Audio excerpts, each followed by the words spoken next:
Welcome, everybody, to Bad Takes Episode 7, Reversal of Fortune. Andy, how you doing? My co-host, Jay Andrew World. Of course, I'm Joe Payne. How you doing, Andy? I've been better, actually. I've had a rough day. It's been a rough year so far. It's only a couple weeks. I'm recovering from illness. We got plenty of stuff going on in our life, but we did manage to get together to watch another weird, strange, alienating movie, Reversal of Fortune. But we got to welcome our guests, some more fabulous movie podcasters. Hello to Amy Bell and Amanda. I don't want to mispronounce your last name, Amanda. How do you say that? Feriante, welcome both the hosts of These Are Bad Movies. So this is a crossover adventure. This is double bad. Double bad movie exploration. Bad square. But you're bad also. To the bone. But speaking of bad, you're also lawyers, both of you. Yes. So this is very much your shit to talk about. This movie, which depicts Alan Dershowitz, they don't even change names or anything, and his famous thing with Klaus von Bülow. What's your immediate take? This is bad take. So give us your first take of this after watching this movie. What a self-indulgent load of crap. Boom. Tell it like it is. There we go. Oh man. It's even the narration of the coma person. I can speak English. The narration throughout is so bizarre. That what would otherwise be an interesting sort of movie format case brief. It's like, who wrote this and why? The woman who is in the coma is narrating the movie as though she also thinks she's insane. Yes. Yeah, right. And that it's her husband's innocent. Yeah. It's a lot. It's like, it's a lot. Those are some words in a mouth. I was not expecting that either. It was profoundly confusing from the get-go that this is the person in question and they're the ones setting up the whole narrative. Andy, why did you do this to us? Why did you pick this movie? Why did we have to watch this to start 2022? I really, really thought it'd be kind of fun to talk about why Alan Dershowitz is famous, which is pretty much this case. Why he's going on BBC to talk about his friend Ghislaine Maxwell. Yeah, I think he wishes her well. He hopes she's well. Yes. So we'll get into all of that, but let's it really is a clue if nobody, it's weird. Like, a lot of people don't know the Kardashians' origin story is like the O.J. Simpson trial. Uh-huh. A lot of origin stories are these big famous trials, and of course Dershowitz was involved with the OJ trial, not as on camera as this one, definitely. But let's watch the trailer to Reversal of Fortune, just so our viewers can get an idea of what in the world this is and what's going on in this movie. I want to see. You want to say something? This look palatable. Yeah, because I haven't seen the trailer. I'm interested to know if they managed to make this movie look palatable in the trailer. I had a really good series of film classes in high school, and I wanted to be a filmmaker and an editor, and specifically trailer editing is an art unto itself. You're right. It's interesting to see how they try to sell you this movie. Let's check out this trailer of was it a 1990 film, right? Yes, 1990. Yeah, Reversal of Fortune. Let's check it out.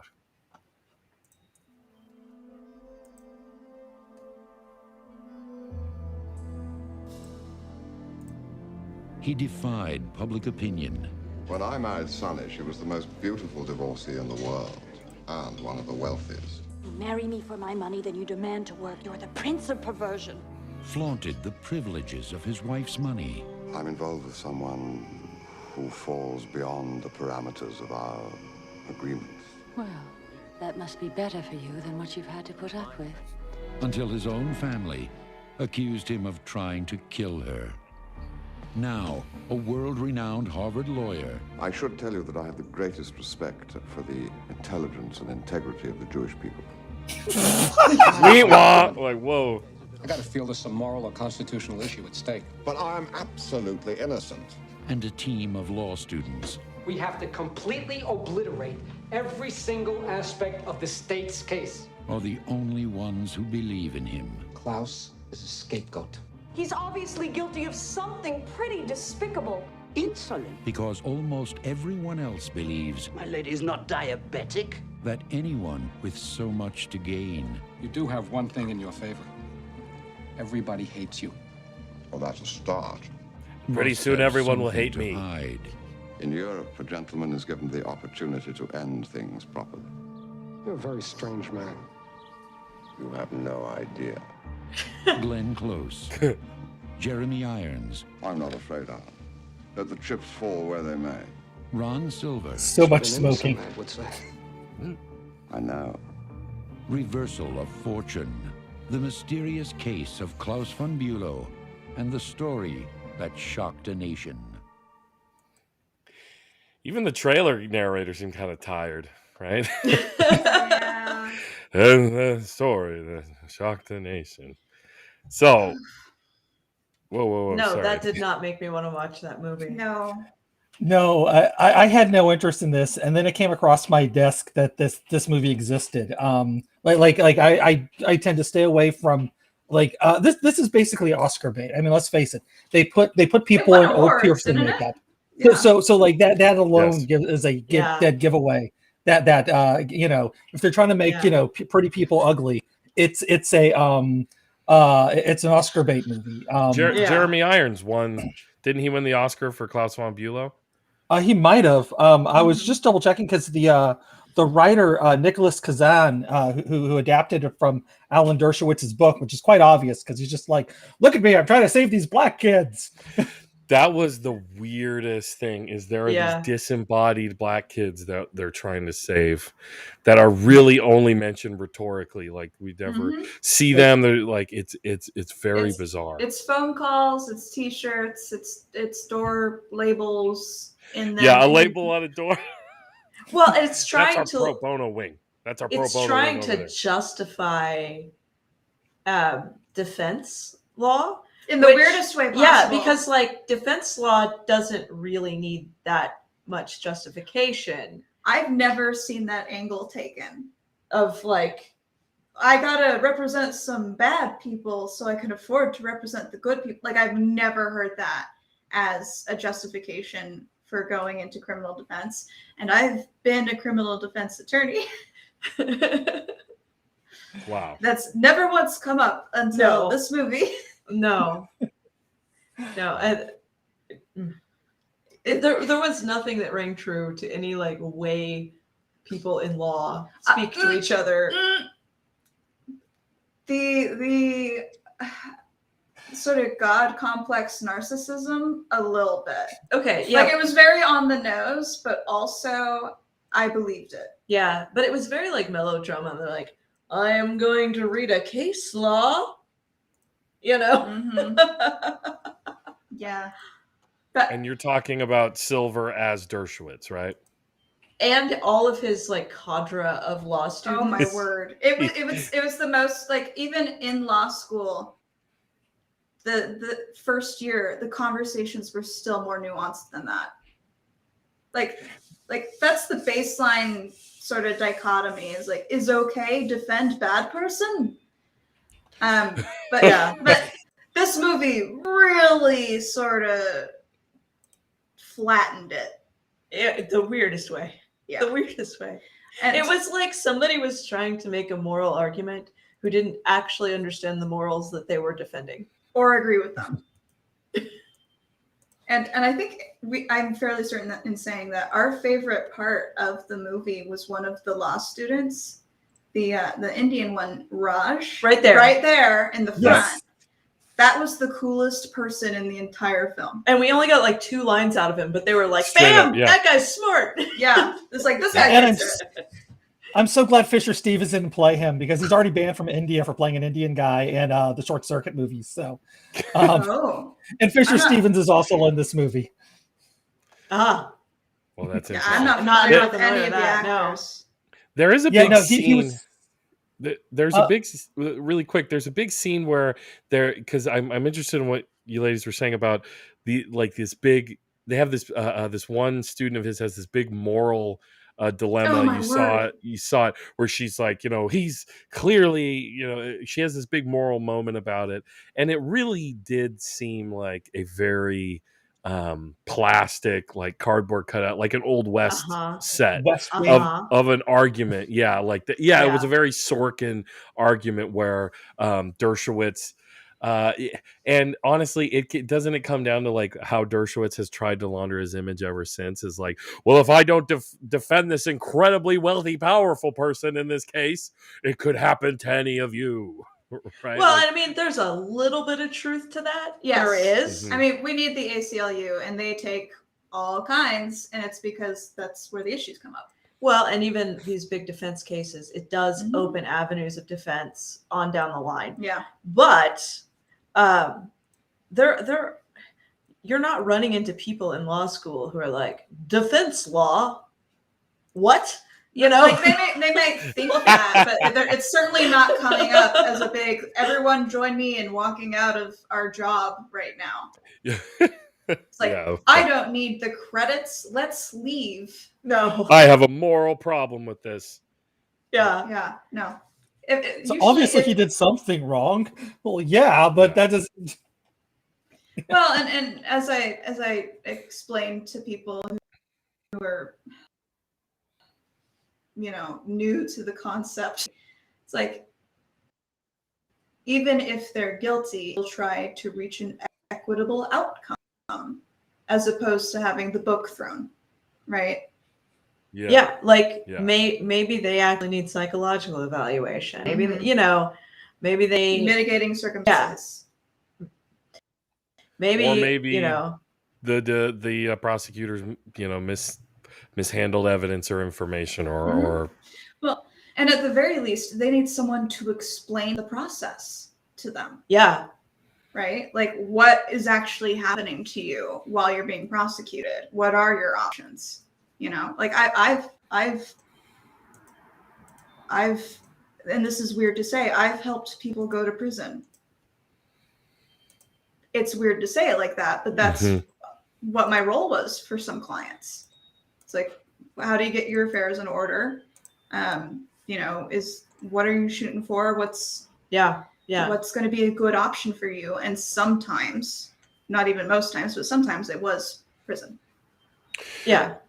Interesting. And defense attorneys like Dershowitz, these big time defense attorneys, one of the things that allows them to be so winning is they just don't take cases. Yeah. Like he's won 13 of 15 murder cases. Your public defense office is going to be doing well, I mean, I guess it depends on the murder per region, but still way more, and that's in his entire career. Yeah. Highly selective.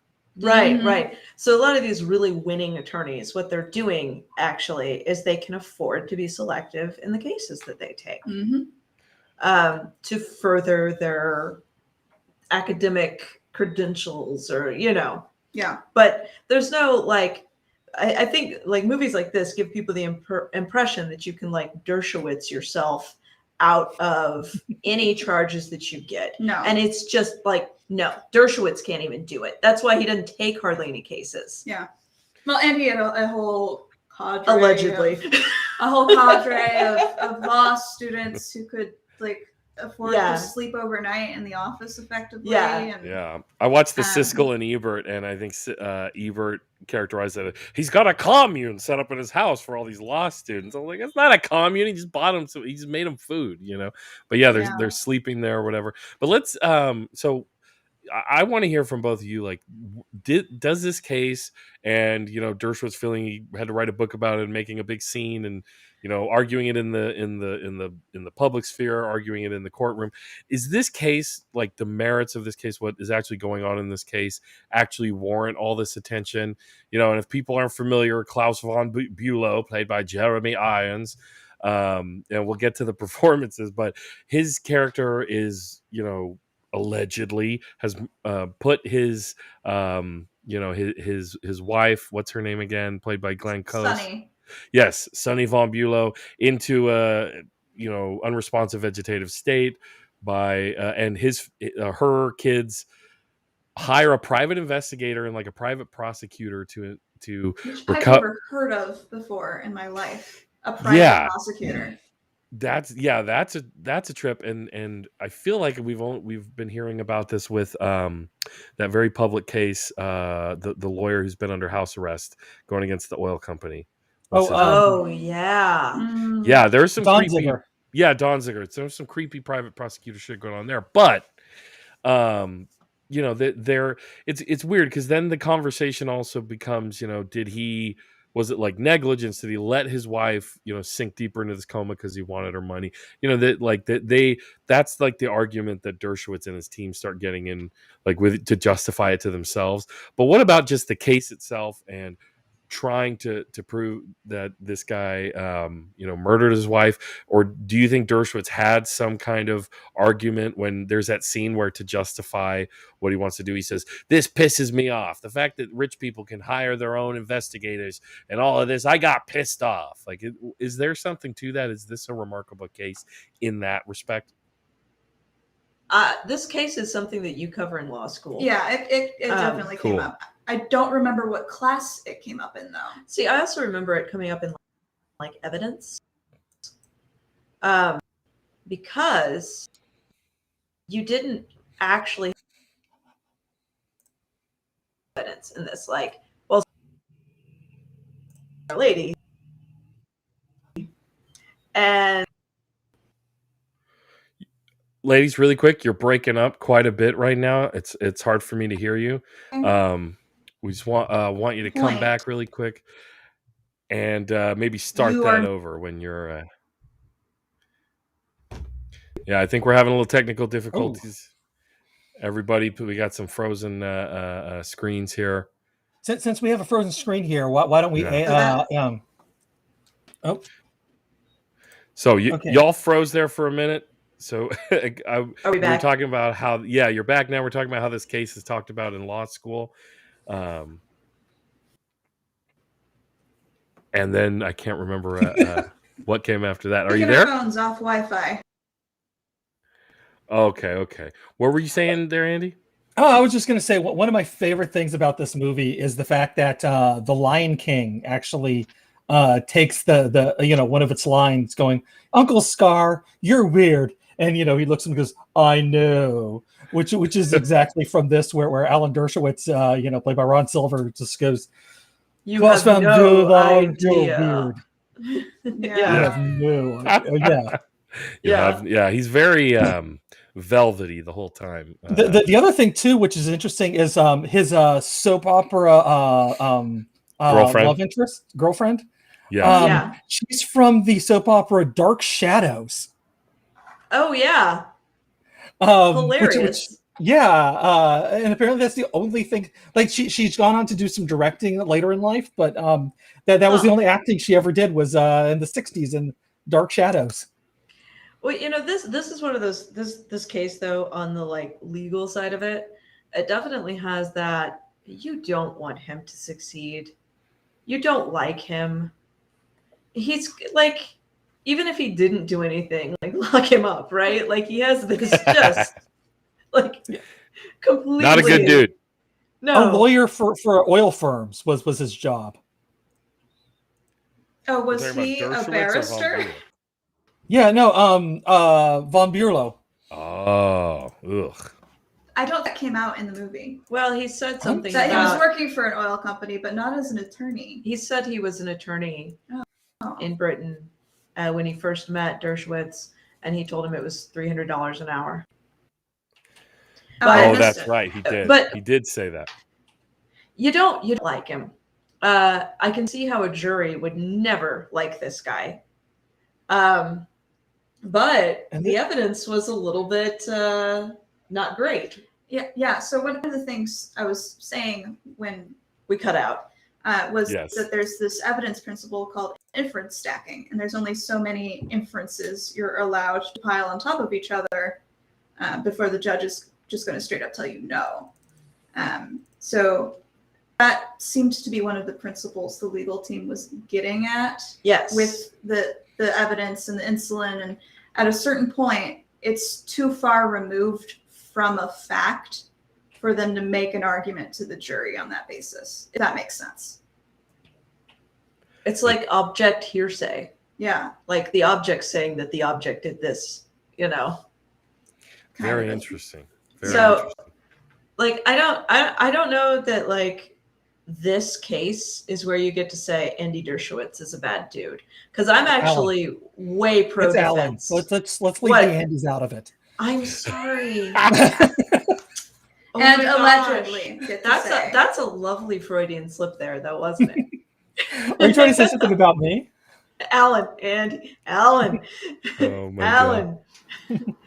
But like, this isn't really the case that like. I mean, I'm pro defense. I'm pro defense team, because though this case itself was clearly a privileged class of people to a degree that like you're not really rooting for them, those same things come up in the more frequently, like much more frequently prosecuted lower class people. And you don't want even someone who's giving all the worst vibes and that you think most likely did the crime, you don't want them being convicted if the evidence isn't there. Yeah, because tons of people give bad vibes. Like, apparently, there are people who think I'm an absolute monster. Like, did you also pick up the looking at the picture reminds me, like, remember what he said to Sonny about his lover? Like we have an agreement, and apparently it's hinted at that he's really into fat chicks. Yes. and then but that's quite unbecoming of you. Who's like part of their social circles, not part of their agreement. And that's that elicits a great line from the grad student you guys were talking about, or the law student who says, or one says, "Oh, he sees prostitutes and he has a mistress," and he says, "There are even some things that mistresses won't do." Right? Yeah, that's Raj. That was the smart guy, Raj. Yeah, I do think Jeremy Irons did a good job of making you like hate him, and just be grossed out, but get the douche chills every step of the way. Like the only thing he didn't do that would have like cemented it for me would have been the last thing, is if he added that thing to his accent that some British people have, where if he was like, "I'm very, very not guilty," right? Like, I hate, like, yeah. I'm glad I'm not the only one. How could you do that on mic? Sorry, that's if I just thought got it, chills. That was so unpleasant. Yes. Well, I mean, there is an unpleasantness to British people that. We're going there. Okay. Sorry, hey. Listen. My grandmother was born and raised in Dundee, Scotland. She once made my sister cry for insulting the Queen in some way. So, like, there is, like, people don't want to talk about this, but there is. Nobody wants to talk about it. I know it's not politically correct, but there is an unpleasantness to British people, especially like I have British friends. Yes, upper crust, and British people feel this way about like upper class British people, where they really like everybody else in the world is just like something to be scraped off their boot on their way to the to get the trolley. Just say rich. It's the imperialism. Just say rich people. Yes, yes. It's the imperialism, and although I do have to say, no Scottish person has ever said "Vowie." No, very, not guilty. No, the Scots wouldn't be. The Scots are aggressive in different ways, I guess. But it's a weird thing. There's the Scots as their own identity, but then some of them do get. My grandmother was very much had a British identity as a part of that as well, obsessed with the Queen, and it's gross. I don't mind saying. Do you have anything to say about the Irish or Australians? Like, get it off your chest. Yeah. Not going to talk about it. We don't. But my grandmother used to wear orange on St. Patrick's Day. That's awesome. Oh my God. But no, this guy looks like he's about ready to, I don't know, give some money to somebody that's going to, I don't know, go do something terrible in Ireland. You know what I mean? Like continue the brutality, and or snarl at a pauper. Yeah, yes. Yeah, it's very like Dickensian character, but also Mm-hmm. he's pathetically American in his own way. And it's funny, like in this whole the beginning of the movie opens with this what's it, Newport or whatever, and like all these bougie houses on the beach side, kind of like Mm-hmm. it looks like the picture that gave us the Streisand effect, right? Like these these beachside mansions, and his character is supposed to be less, or he's like this kind of embarrassed because he's only a millionaire and his wife is like heiress, has like 15 million or something, Yeah. right? And he wants to work to feel masculine, according to this movie. I see. Oh yeah, that was a big dispute. Mm-hmm. Yeah. So you talked about like y'all learn about this case in law Mhm. school. There's the evidence stuff, but I remember the Dershowitz character also talking about like having to attack the case publicly. Like, what did you all think about that? Like him recognizing that we have to, because there's already a public perception about this guy, we have to also battle in the court of public opinion. What did you think about that part? That's very true. And, and a very real aspect of defense. If you are able to, if it's a public case in the public eye, you're addressing it as the defense attorney. Yeah, I mean, I took on like just assisting in a case, volunteer that never went to court because I was just like calling radio stations. I mean, like, it now it depends because I mean, I feel like in cases like this one, and this is one of the things like the OJ trial did a terrible job of. Like the OJ trial was just a free for all. It was a media frenzy. The cameras were in the courtroom. It was crazy. But like a lot of court cases, the judge will put a gag order and like, no, you're not trying this in the public sphere. That taints the jury pool. Like it is better when the judge shuts that down. But if they haven't, you absolutely have to do that. Because, if it's big news, it's going to be big news where it's being tried. And that's where your jurors are going to come from. So if you're able to, as a defense attorney, you're talking to reporters, you're offering opinions. There are rules and ethics around what exactly you can say. But a lot of attorneys, not at Dershowitz level, but just aren't comfortable in doing that because they're not trained in it. Right. And that was actually one of the things that was of concern with my defense office, my public defense office before I left. I was on a committee trying to work through sort of standards and how we would incorporate public opinion into our defense. But like 99% of cases don't rise to the level of people caring. Yep. Like even if they make the news in where the crime happened, they don't want to hear the lawyer talk about how this is a good guy actually. And well, and I will say this, I worked in a rural, smaller county on the western side of Kansas-ish. Central-ish, yeah. Yeah, and no big cases because it was public defense. We were only taking low-income clients. But most of them had mugshots, and that alone can do a lot to tarnish your reputation. Like just that. Like that's not an article. No one's reporting on it, but they're mugshots online. Exactly. And that is very much affecting their standing in the community and their ability to get a job and all kinds of things. And it does that whether they're convicted or not. And and that's the state publishing. Yeah, that's not even the media. That's not even the media at that point. The state just saying, here it is. Oh, well, they have fun with your Google search. They send it to the media. It's not yes, going they up. do. Well, it depends on the. Well, yeah. I remember trying to find a picture of Ben Burgess and found his mugshot.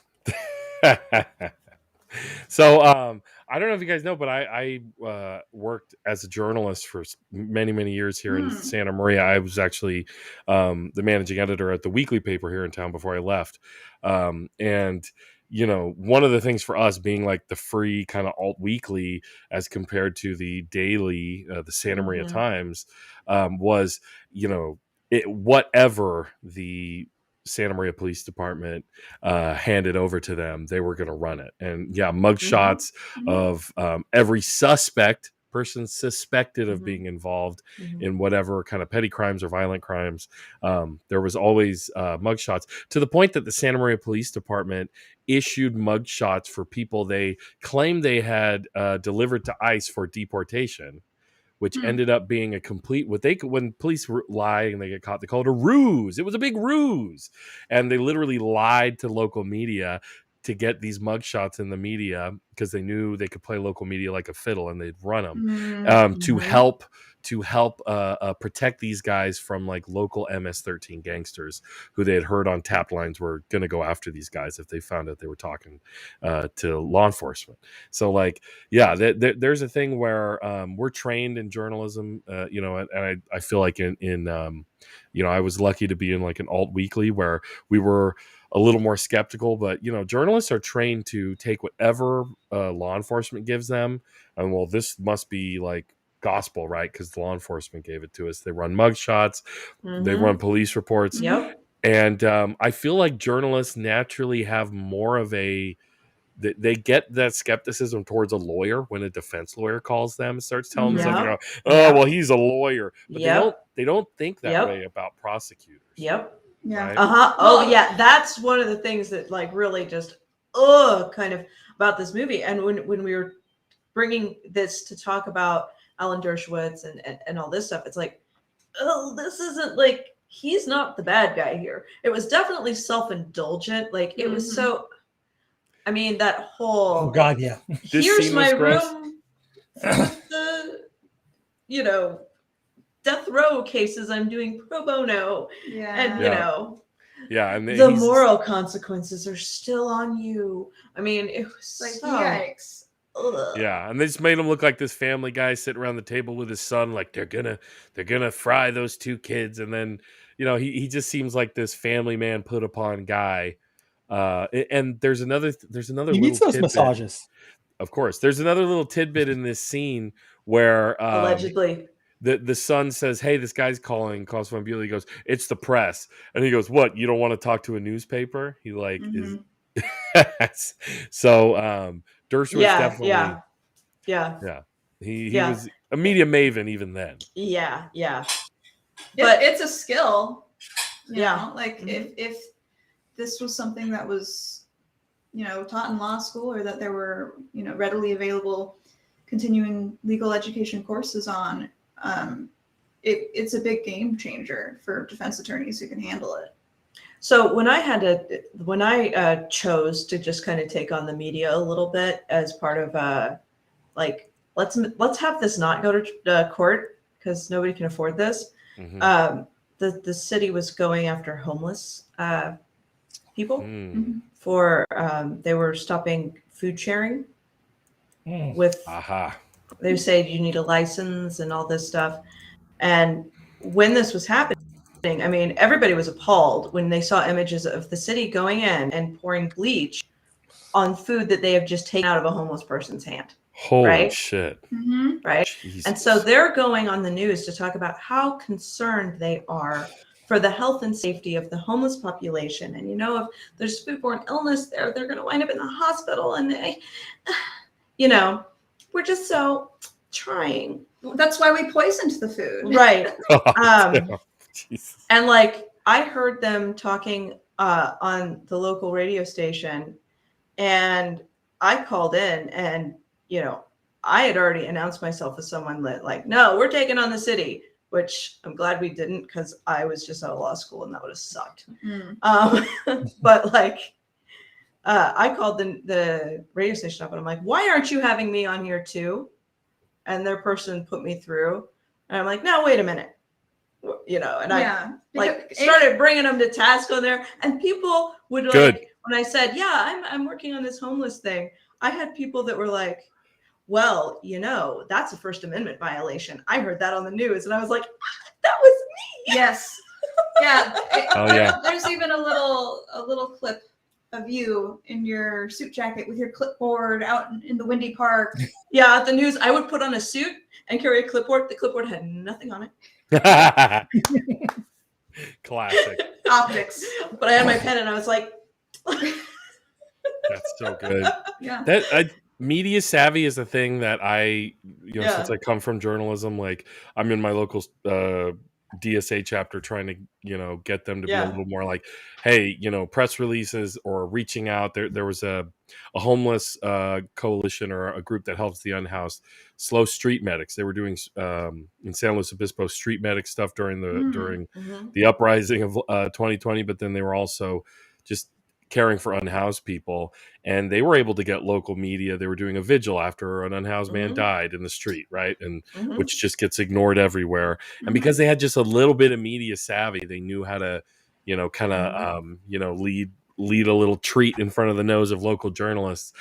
And what you did was genius too. You just called them and, appealed to their fear of being considered biased. Oh my God, unbiased. Yeah, I know. Oh no, Yeah. Which most of us are just lazy and they didn't look for you or try to, no. reach out to you, right? And Amy probably had a lot more comfort than the average attorney or listener or someone with an opinion on this because she spent time in radio and had her own show.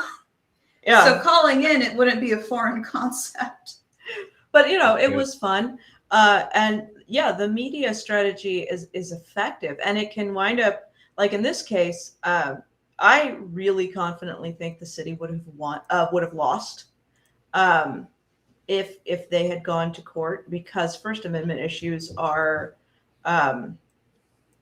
just not going in favor of cities very often. Yeah.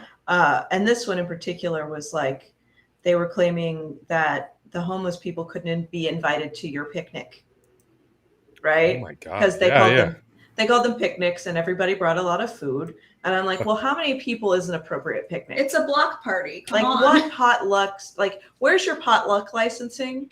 And they were really backpedaling on that, and that's why they stopped the policy. Because I guarantee you, their lawyer said, "Yeah, we can't draw a line of how many people can be at a picnic. We can't do that." And what they're saying is the unhoused can't be your friend. Damn. Right? Yeah. You can't be friends with unhoused people and share, because you can always share a meal with a friend, but these people can't be your friend. Whoa, the city can't tell you that. Mm-hmm. Right? Yeah. So they would have lost, but it would have cost a lot of money. And all the people involved in this were, even the people who were trying to help the unhoused, were not wealthy people. Right? It would have been a mess. Yeah. So the media, good way to go, depending on the case. Yeah, that I'm glad we talked about that, because that is a big thing I think people need to just think about. And in this case, though, with this case, obviously, you weren't Dershowitz is not defending the unhoused. Quite the opposite. He's defending the overhoused, people like this. Yeah. Who there was this whole tiger sequence with Glenn Close playing with this tiger, and it's supposed to be romantic, and you're just like, these rich people. Yeah. Not be filled with hatred and disgust for them. I don't know. Like, who watches this movie is just like, oh. And then he cool. hand feeds her while she's petting the tiger. It was, I believe the word is cringe. There's a lot of cringe between what's supposed to be their romance is real strange. It was almost like telenovela. Oh, the sensuality with the mistress, with the giant flowing dresses and there's a lot of shoulder touching. Yeah, yes, and Jeremy Irons standing over someone's shoulder with his cigarette. Let me tell you something. and caressing them, not with his hands but with his wrists. Yeah, there he is. A lot of fluffy bathrobes too. Yeah. Just this movie was a whole lot of what it was. Yeah. So whatever it was, there was a lot of it. So take your lawyer hats off for a second. As movie podcasters, what's going on here? What in the hell? Part of it just seemed to me like the movie. it seemed just like overblown, cookie cutter, weird, like, you know what I mean? Like it was all a gingerbread house, you know, and it was all frosting, or not frosting, but it was just like I didn't believe any of it was real, even though this was all based off of real shit, right? Well, I mean, from the very outset, it's being told to you as if by a ghost, but she's not even dead. Yeah, she didn't die until a couple years ago. Like this, it was like 2008. The screenplay is so bizarre that ignoring any legal issues or basis in reality, it is structurally unsound. Well, which is crazy because the screenwriter is Nicholas Kazan, whose father is like a legendary screenwriter. Well, his father, not him. He didn't think about it and go, "Hey, Dad, can you read over this thing Iris wrote?" Jesus, he was going, "I can do it by myself." Allegedly. It was such a tasteless choice, though, like you said, to have the only person who can't say anything anymore. The victim in the case. Yes, the victim in question is passing telling judgment. the story. Yeah, and really trying to give almost like a glowing my husband, you know, and right in the beginning, like my daughter and my son, you know, and my maid, like it, like really set, like that was a thing where when it first started I was like, what the fuck, like what's going on here? She's a weird bitch. But and this is definitely like, because you know, on These Are Bad Movies we like to like talk about what we like about the movie and whether we enjoyed it, but then like what's the social theme here that's really damaging to our culture. And this is like women are crazy and they know they're crazy. But they just be like that. Yeah, but they be like that. Like, you know, like sometimes they just be their bed. Yeah, they just hate going to the doctor, and you better not call a doctor. You know she hates it when you call a doctor. Irrational women and the people in their lives, largely men, just putting up with them because they're browbeaten. Right. Yeah. Like it's such a domestic violence stereotype. She's a nag in the movie, and they make her as the narrator that sets herself up that way. Mm-hmm. So it almost like it will subconsciously tell you that no, she was insane. And you know, there's been like I think it was called the Not Guilty podcast I listened to, did a podcast on this case about the reversal of the guilty verdict. And like when you tell the facts of the case, it's not this woman's crazy. Like that if anything, like you suspect severe mental distress and mental health issues. Maybe, but like you don't see it as the way it's portrayed as him being kind of the long-suffering husband. Oh yeah. And they set her up as the narrator to say that she was just intolerable and he was a long-suffering husband. Yeah, it was sort of like whether he murdered her or allowed her to commit suicide, that was her due. Yeah, like it was just her time to stop going back and forth like this. I mean, that was the message that it gave. She's miserable anyway. Mm-hmm. Just let her go. That's why she was on so much cocaine, like everybody else, you know. Yeah. Just had to end it. Don't you know, darling, that I just love bringing you scotches on the rocks while I cheat on you. By night, I'll bring you all the alcoholic beverages by day. It was weird how he was at once like this, like doting, cared for her, but at the same time, like, you know, would just sit there while she's, you know, going deep into a coma in the bed next to him. It was well, because the perspective shifts for significant portions of the movie to his.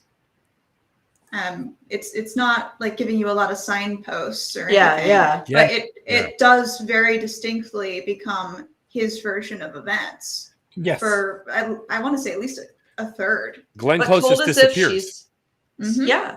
But you're still thinking, like, when you say who's the narrator of this movie, it's Sonny von Bülow. Because she's the one that's speaking in narration. Yeah. But a good third of it is him telling it how he wants it perceived. And them even or sometimes the lawyer coven, like which their fun law fact, spells. Dang, Like, I think Jim you got. Cramer I think is- right now you can get a show on Netflix, just a lawyer's coven. If you just witches I- plus lawyers. But I would anyway. watch the pilot. yeah.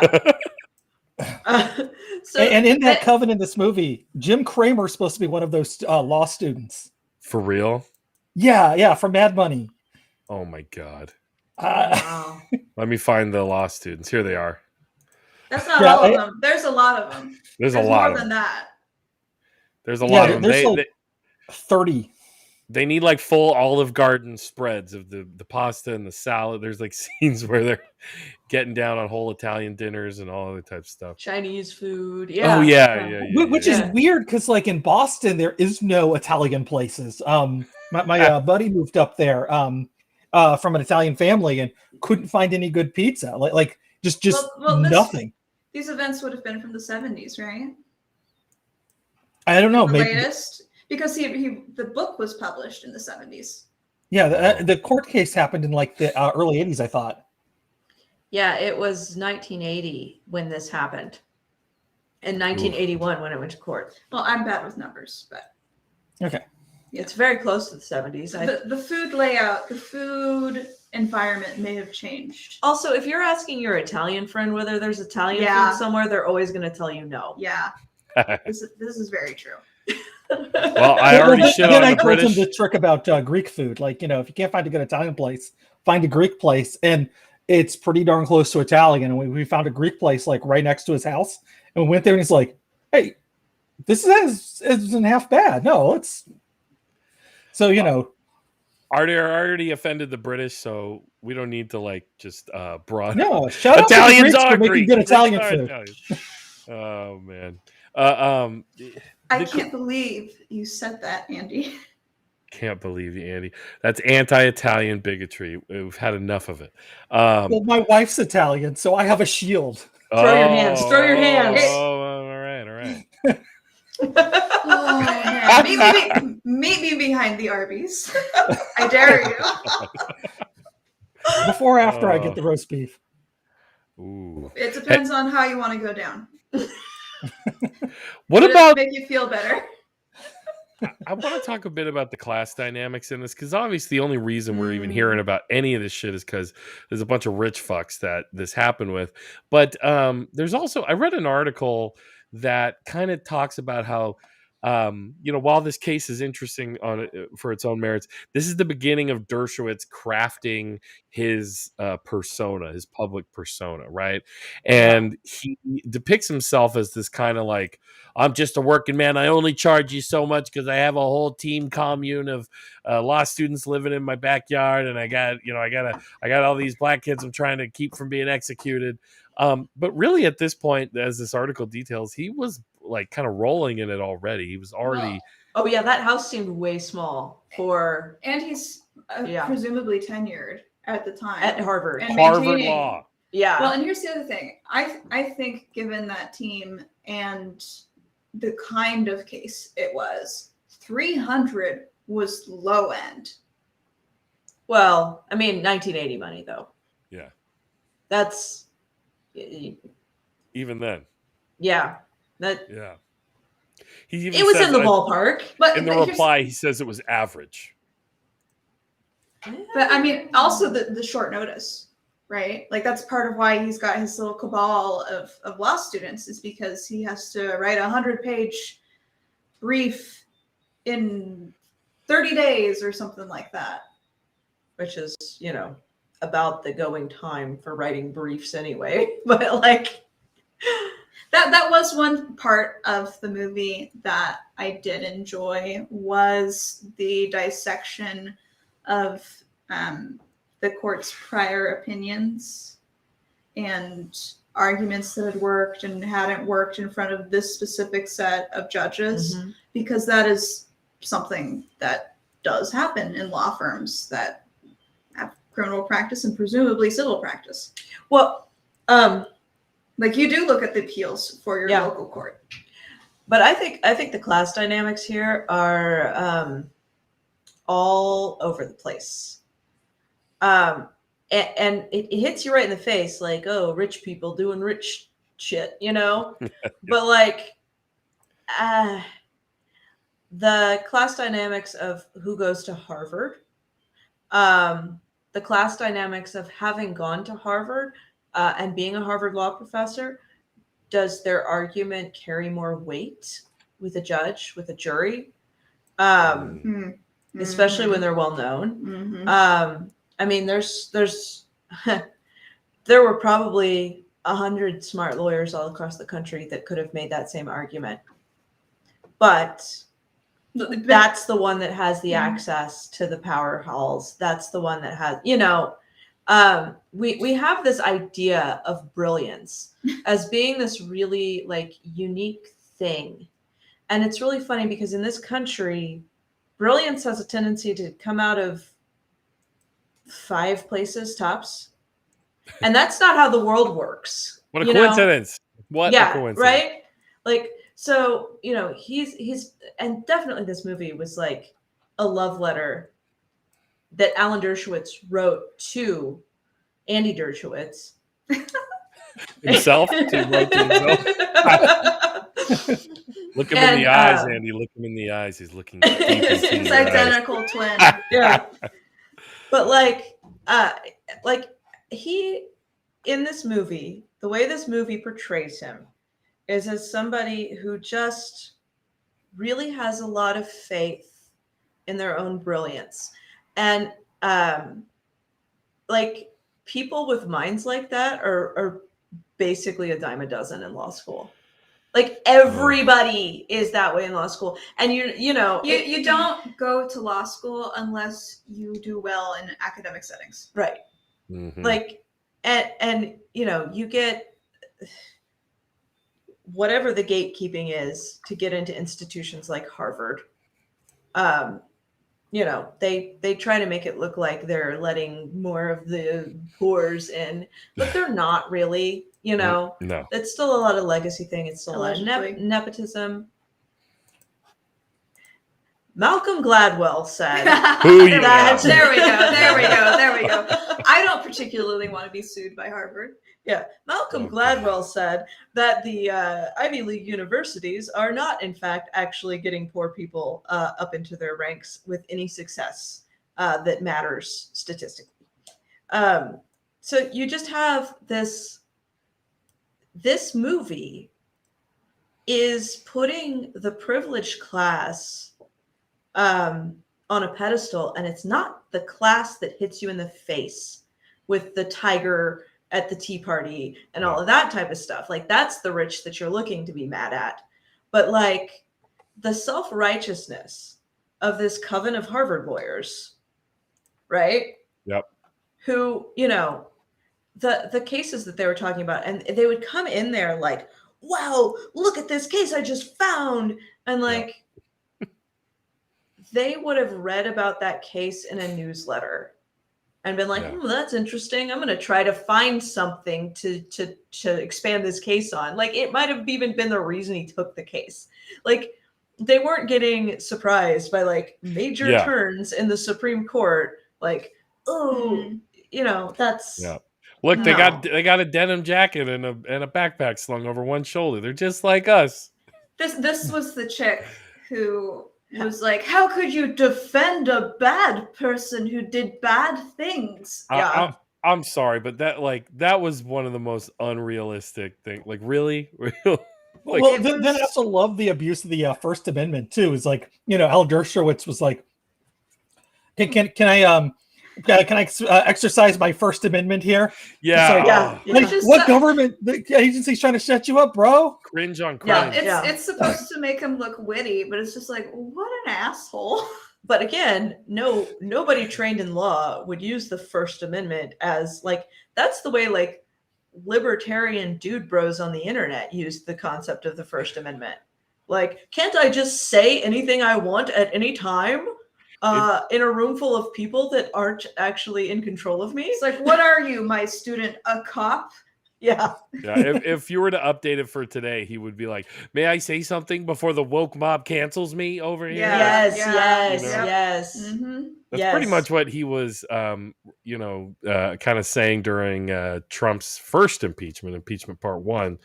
But remember, he just did that to protect the principles of the individual rights of the president, right? Not because The president does not need protection. Yeah, he's a 'cause lapdog nobody to was power. talking to him at Nantucket anymore. Yeah. If you remember that, he was tell you. mad about that. And I mean, I- also like after this case was over, Dershowitz was at a celebration party with the Von Bureaus, and Norman Mailer shows up, and after like a half hour, Norman Mailer just leans over to his wife and goes, "Oh my God, I think this guy's innocent," and they get up and leave because they just wanted to have dinner with the guilty guy. Yeah. Now I just imagine that Klaus von Bülow doesn't want to be seen with Alan Dershowitz. You know, like, Alan Dershowitz, I cannot believe you defended Trump. You know, I can't be seen with you. Vote blue no matter who. This will harm my reputation. Can't believe you. Okay. Didn't you see the hats, the knit hats, the pink hats? Didn't you see them? Oh, I'm sorry. I believe they call them pussy hats. Yeah. Didn't the pussy hats mean anything to you? The pushy. Now he's a Bond villain. But Now he's Bond. Sean Connery. Jeremy Irons should be a Bond villain.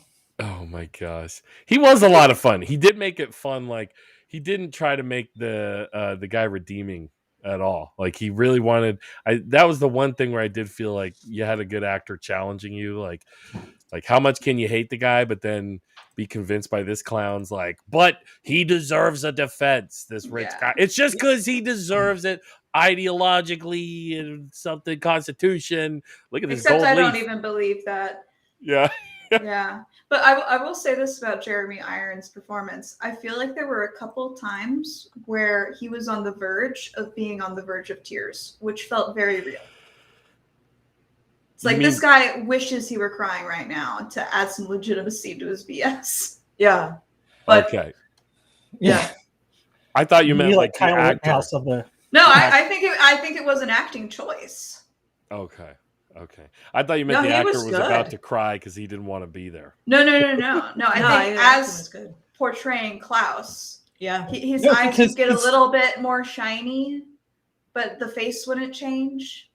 Like, I think it was like extreme tear duct control. That's an You old hate school. him. That's an old school British actor. It's stiff upper lip type of thing. That's the only way they can Exactly. show emotion.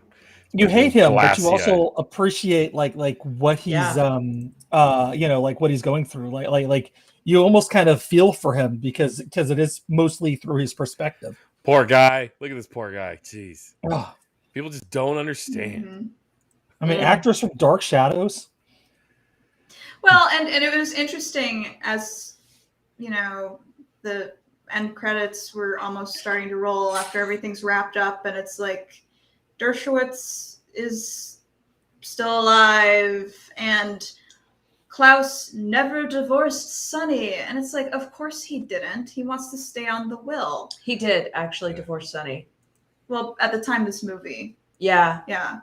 So he wound up divorcing her as part of a settlement of a civil suit from the family. So that he just agreeing to walk away from the estate. Yeah. Kind of settled that. Kind of a deal. Yeah.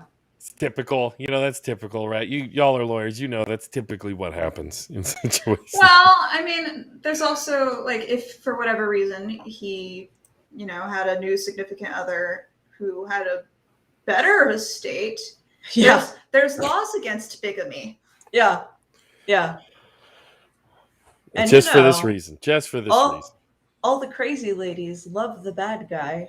Oh man. I'm sure they could have told that story. Oh man. Oh, sorry. Can't help themselves. I mean, look at it. Look at how they look in a tux. The bad guy always looks like that. Amazing. Yeah. That's them halfway through having sex, actually, according to this movie.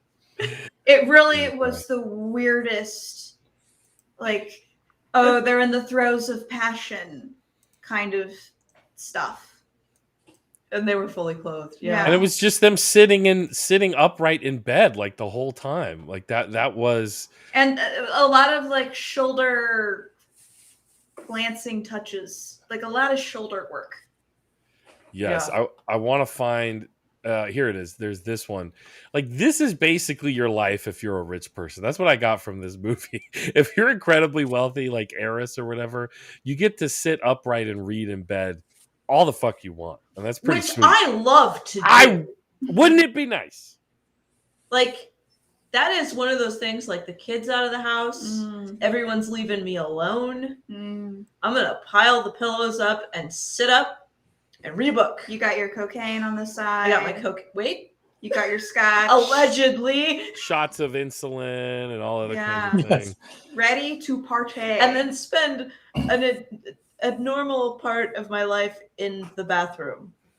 Which, this is one of the least believable things about this movie to me was just the setting of this mansion with the marble floors in the bathroom, which was her sanctuary, and no rugs. And apparently it was negative degrees outside.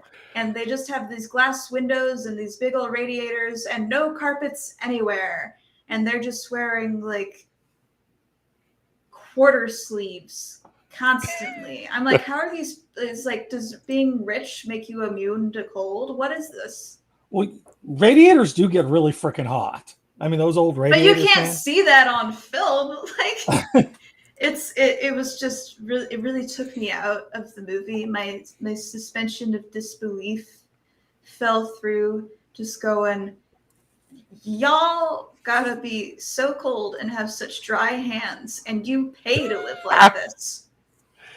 There's Glenn Rich Close. people are nuts. Glenn Close is just cold as fuck, sitting there, just like, Yeah. oh god. Yeah. Yeah. That was one of my biggest takeaways. Yeah. I don't believe this. The wardrobe, the setting, it doesn't work. Yeah. Oh, look, here's wearing a turtleneck. Yeah, that's something. It's Yeah, but that's the kind of turtleneck you see them wearing, like. Oh, look, at the yacht club. here she is visibly being cold. Yeah, there you go. But like, she's spending hours at a time in this bathroom. Yeah. And there's just like, well, not even a rug. No rug. better place. No better place when you're a rich heiress to do snort lines and, injections and all other types of wild stuff, right? Right off the But floor. you'd think if you're a hedonist, a rug perhaps. You know what I mean? It's like, you'll do coke, but like, you can't keep your toes warm.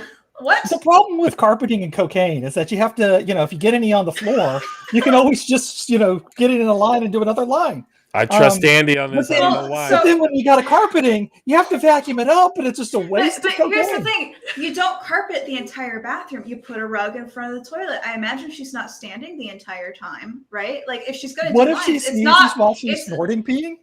If she's going to be doing lines, she's going to be doing it off of the large ornate counter, not the rim of the toilet bowl. Put a rug in front of the toilet. I don't know. She's pretty unstable. No further questions. No further. I'm just saying it wasn't believable. Okay. How are we supposed to believe? This is inference upon inference upon inference. Is this out of here? Is this a court of law? Can I just speak? Can I use my First Amendment, Amy? So, what did you think about that scene where they were going through all like, but what if it was this? Like him and a couple of the law students, like, but what if, like, why was her dress hiked over her legs? Like, maybe because she had to pee as she passed out from her own like suicide attempt or whatever. That rang true. Those are conversations that you will have. Yeah. Because weird details like that will throw off a jury. 100%. I've had that conversation. Yeah. They spent an awful lot of time in the movie talking about how her how it was hiked, how the back of her dress was hiked up, or whatever, bathrobe. But that will trip up a jury. You have to be prepared to address even weird stuff like that. Then and people don't, it's not just movie stuff, but I remember like that's always the thing in like every episode of Columbo. There's some little thing that Columbo like, oh, and I just don't understand.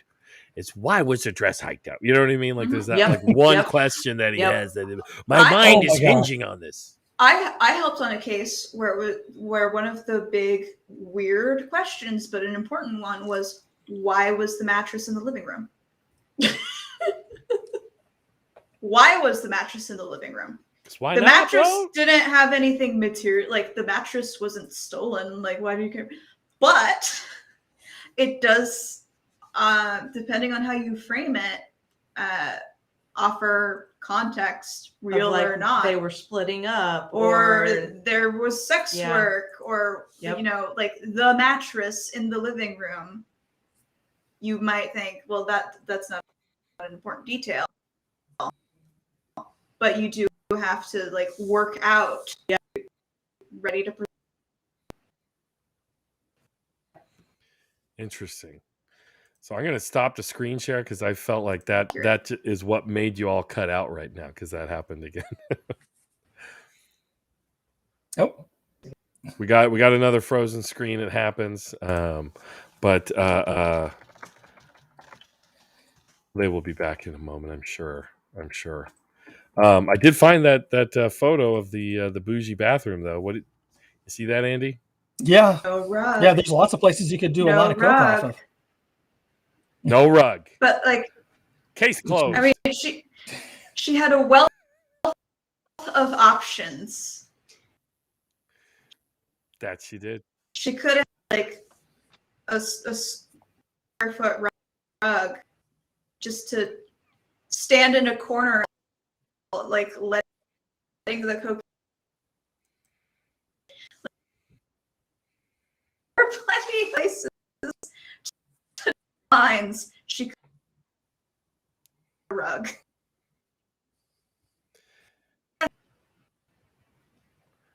Oh man, we're losing them. I We're think losing we're them. back now. Oh man, like this is I good think we're stuff back now. too. Yeah. You're back now. Yes. You Yeah. were talking about the rugs. Personally, yeah, they could have used. I like those horseshoe shaped ones that go around the toilet. Mm-hmm. Very That's not classy. taking up I'm a sure lot you could of get a cocaine classy one. space. Mm-hmm. That- I do want to know, like, from both of you, what made you want to do this movie for this podcast? Mm-hmm. Andy said, "Let's do this movie. It's about Alan Dershowitz," and I went, "I really don't want to do." But so that's a question for Andy. I wanted to, after watching the movie, because I was definitely curious, because like I said, I don't remember it when it came out, but it only recently kind of came across my attention. I'm just like, okay, I'm really curious because that sounds horrible. Everything about this movie, including the very end of it, like that very last scene.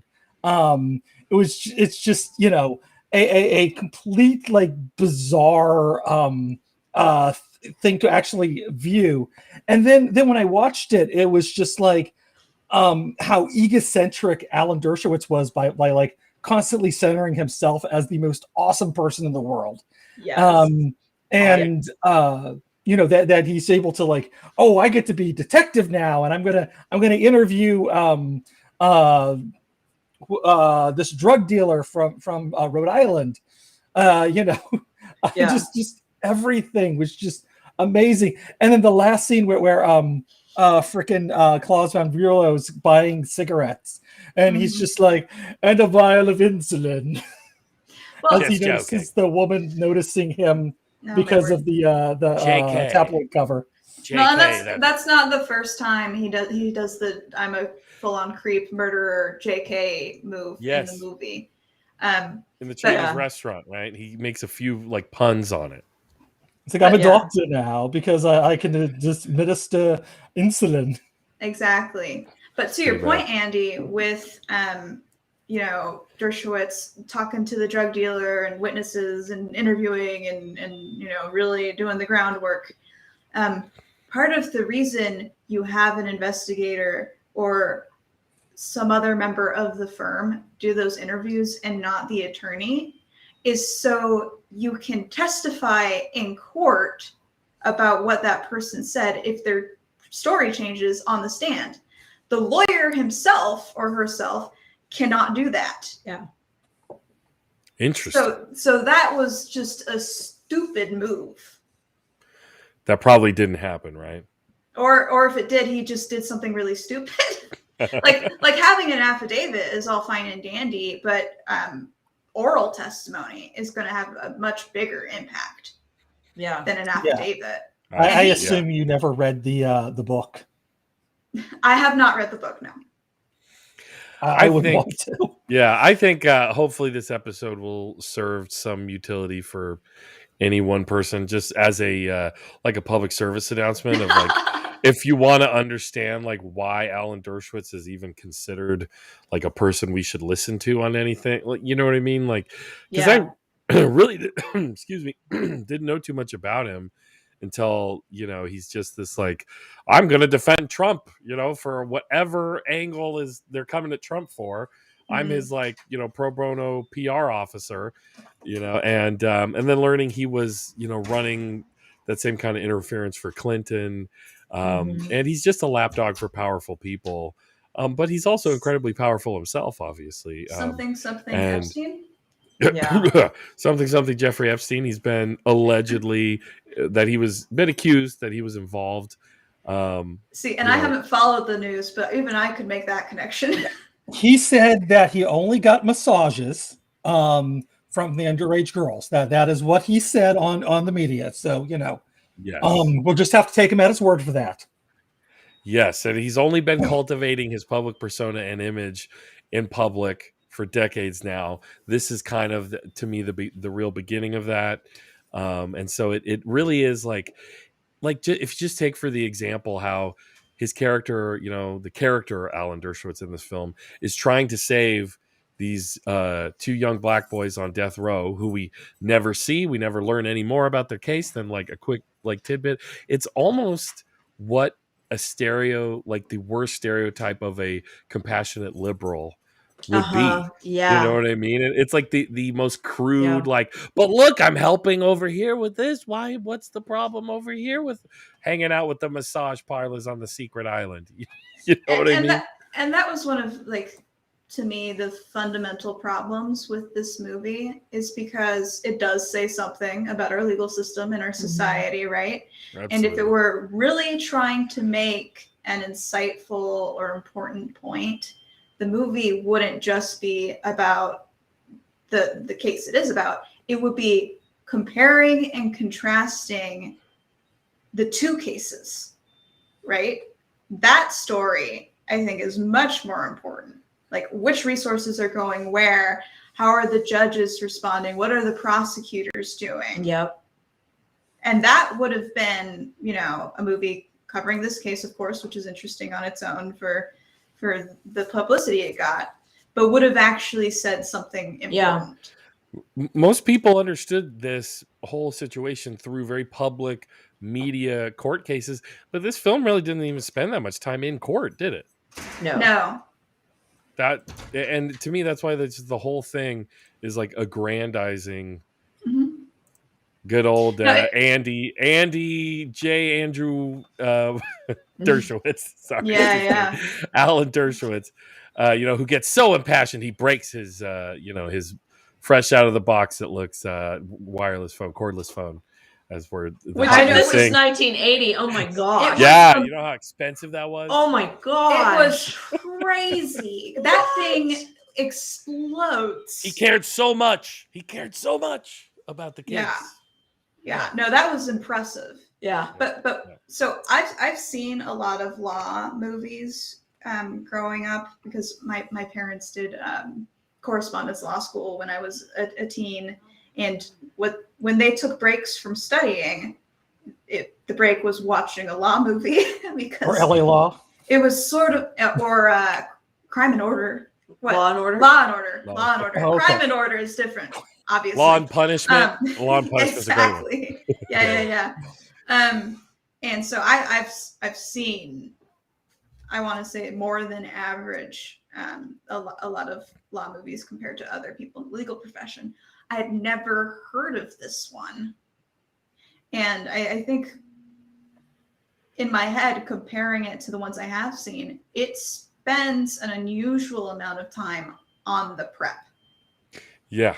And which is more fun. It sometimes. is more fun. It was very interesting Yeah. to see what they got right and wrong about the prep. Yeah. Because that's not usually the visible part. The only point of comparison I could have would be like Spotlight for journalism, you know, where you see them work on this story, like just like grueling work, and it's not fun, it's not sexy, it's not like stop the presses, it's not like All the President's Men, you know what I mean? No. And it's work, it's a drag, but it's also peppered with the shit that you say that never fucking happened. All these kids know about all this stuff, or nobody has the big moral dilemma. No. Yeah. Usually, if you had a moral dilemma, you wouldn't be in law school. Exactly. Usually by the time you've admitted to law school, you've already drawn your own conclusions on the morals. And largely that conclusion is that if you're going to serve the justice system, and oftentimes that is knowing that the justice system is severely flawed, but that a justice system that works better is possible. Like, you still believe in the foundational concept of like both sides being represented. Truth and justice and the adversarial nature of our system. Right? Yeah. Like you don't, no ideal of justice says just prosecute. But kangaroo juries, right? That is how trials are funded. Amanda would have had a much more comfortable living had she gone to the prosecutor's office instead of the public defender's office. 100%. Though they're paid from the same place. My job would have also been a lot easier. Interesting. Yeah. Way easier. Yeah. But that's the politicians. People don't go to law school going, you know. You don't run for office to become a public defender. Right. Yeah.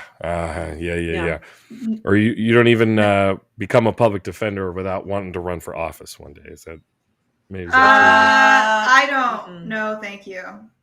No, public defenders get disparaged quite a bit. Yeah, we in recent that's years. a problem. That's a problem.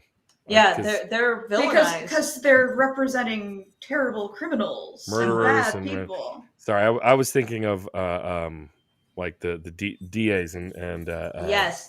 state attorneys do that. Yes. I think we need to normalize running public defenders and get like a good the reputation of public defenders. I love public defenders. Well, and if you're thinking about who's going to represent an area or a population better, it's going to be the person who's interacting with that population, right? Yeah. Exactly. And used to representing their interests. Actually knows what it's about. Right. And I mean, when you were at the public defense office, one of the people that had been there a long time, maybe like your boss even, wasn't he like nominated for considered for a nomination? It was someone not in my office, but in the same organization, who had actually been an instructor for one of my law courses, and it was really neat being actually his coworker in different offices and sharing clients and conversing on cases that we had together. Real great guy. Real great guy. Oh yeah, really good work too. Yeah.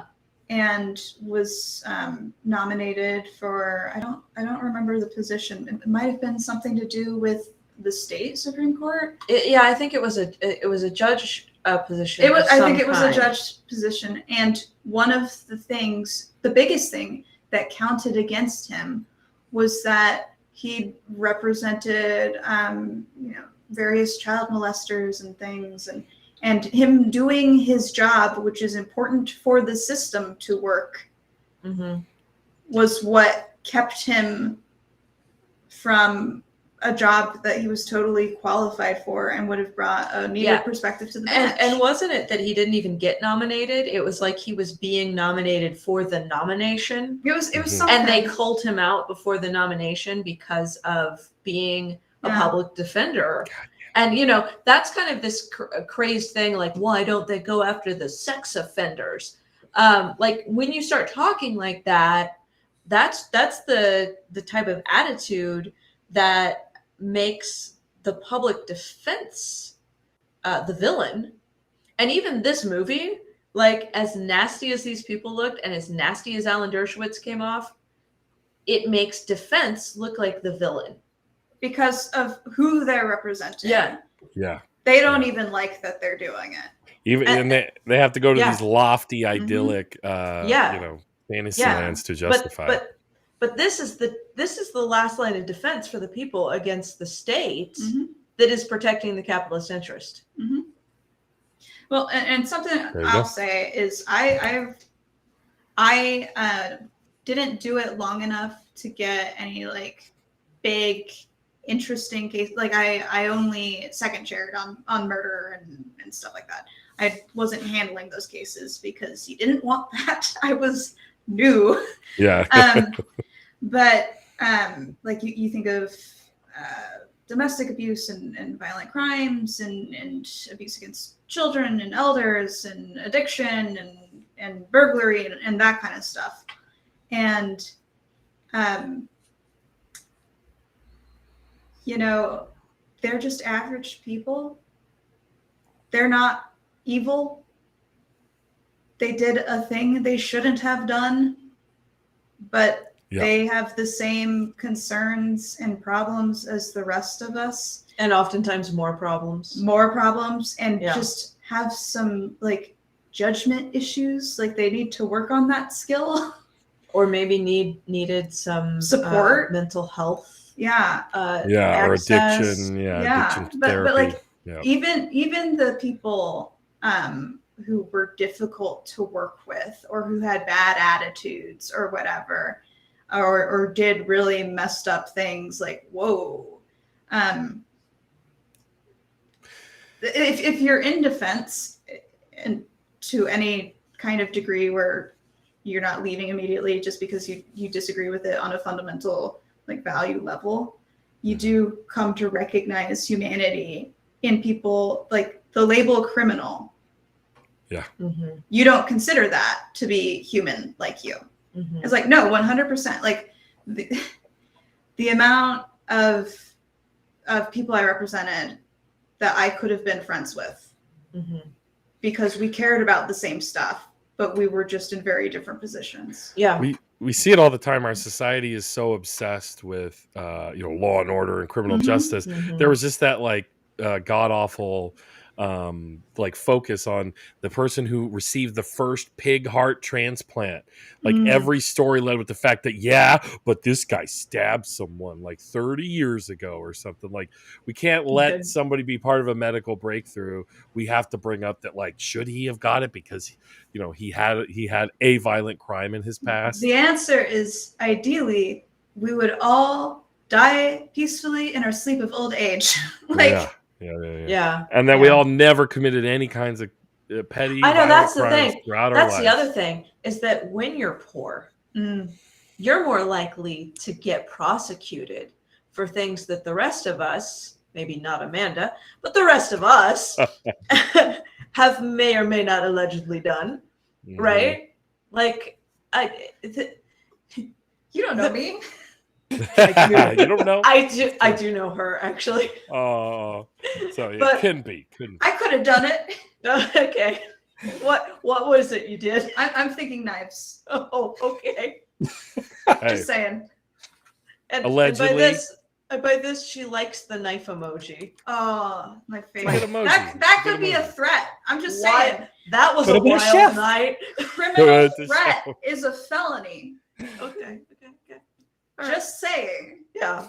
That's true. Emoji have emojis been argued in court as as a type of a threat? Fantastic. Or adding to context. Okay. Emojis are a mode of communication. Now, I have a real quick question. Do we think this movie would have been improved if we had removed the Glenn Close voiceover and instead did what's that guy, Alan Leach from Lifestyles of the Rich and Famous? He was a loving husband. She was a pill addicted. Because let's remind people, the opening shot is not just those beautiful houses, but then it zooms into her hospital room and then into her catheter bag as she's peeing.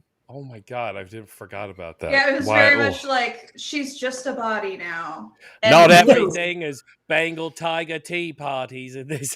Yeah, like they very much coded her, especially with the blue filter, as being a ghost. Yeah, it was very like she's already passed on. She was like a specter hanging over the whole thing. But yeah, I 100% think this movie could have been improved by not trying to imply that she agreed with her own depiction of being unstable and mean. Yeah, that was pretty egregious and disgusting.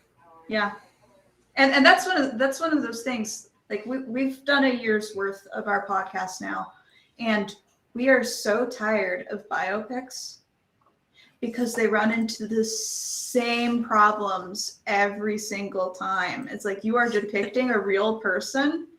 Why are you messing with the narrative? Yeah. Have some decorum. And be careful with, like, even if it's not your central characters, like, oh, Paolo. Somebody's life was there, you know? Oh, my word. And we haven't watched every biopic, but in every one we've watched for our podcast, it's been the same set of problems. Yeah. Yeah. They're making villains, they're making heroes, and it's like, well, this is real people, often alive today. Yeah. Yeah. Or their children are alive today. Like, it's just why? Especially when you could tell the truth and let people judge for themselves. Yes. Right? Yeah, I watched an interview with Jeremy Irons where he was literally said, he's like, well, I thought it was rather in poor taste. You know, they wanted to make this movie and the woman was still alive and all these people were still alive. And then Glenn Close called me and said, well, if you don't do it, someone else will. So it's like his own he got the Academy Award for his performance. He did. He won Best Actor. So Yeah. he obviously went for it. But even he admitted, like, well, I felt awful of the prospect, but I did it anyway. Well, and I think he portrayed that character. It was not a positive thing. It wasn't, but it wasn't an overtly negative thing either. It was writing the line. He played it in a way, that part, he didn't have an opinion. Like, I don't have a problem with his acting in this. No. Yeah, it was pretty good. Do y'all have guests on your podcast? Oh yeah. Why? Because I love a biopic myself. I'm I would love to come on and talk about badass. Biopic on Mario on Melvin Van Peebles by Mario Van Peebles. Oh yeah. Oh, so it's a fun movie. I was thinking Kick-Ass with Nicolas Cage, and Yeah. I got excited. Sorry. No, badass. Well, we're actually going to be doing Crime Month. I think we're going to do it in March, and we're going to do a kind of an investigation. This is going to be less from the legal side and more about, like, who are our folk heroes. Yes. I love true crime folk heroes. Pretty Boy But Floyd. maybe not even true crime. We don't necessarily have to stay in the true crime realm. That's But fine. like what makes a criminal, Like thinking of a hero, the for con us. man, the mafioso, the cowboy outlaw. Woody Guthrie wrote Pretty Boy Floyd about Pretty Boy Floyd, and Bonnie and Clyde were like beloved in the media. Like, and I nerd out for that stuff. I love that shit. Yeah, so like we're looking at some crime tropes and kind of talking about, like, why do we love this criminal? Why we maybe shouldn't? Why we maybe should? I mean, like, sometimes it's a class struggle. Like if it's the Robin Hood story, right? Yeah, Pretty Boy Floyd. But, like, guns. And like that's also how they tried to portray Bonnie and Clyde, and they weren't. Yeah. You know, they were not Robin Hood. You know, they were just kind of messed up. There's a fun depiction in Oh Brother, Where Art Thou? The Coen brothers. I just love them. And remember, what's his name? Babyface Nelson. Remember that guy where he's literally just doing it out of a pure, like, love of chaos and his getting high on his own shit. Like, that was kind of a fun. I liked when the depictions of those criminal characters. I think Goodfellas was like in its way, like we're gonna stop romanticizing these guys, like in Coppola's Godfather, and now we're gonna show like this dude's a psycho, and he might just like stomp this dude's face in for insulting him over something. You know what I mean? Yeah. We Americans, we want to just like heroify.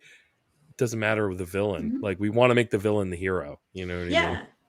Well, and I think it's interesting too in movies where it's both sides, both teams, like in not Oceans particularly, but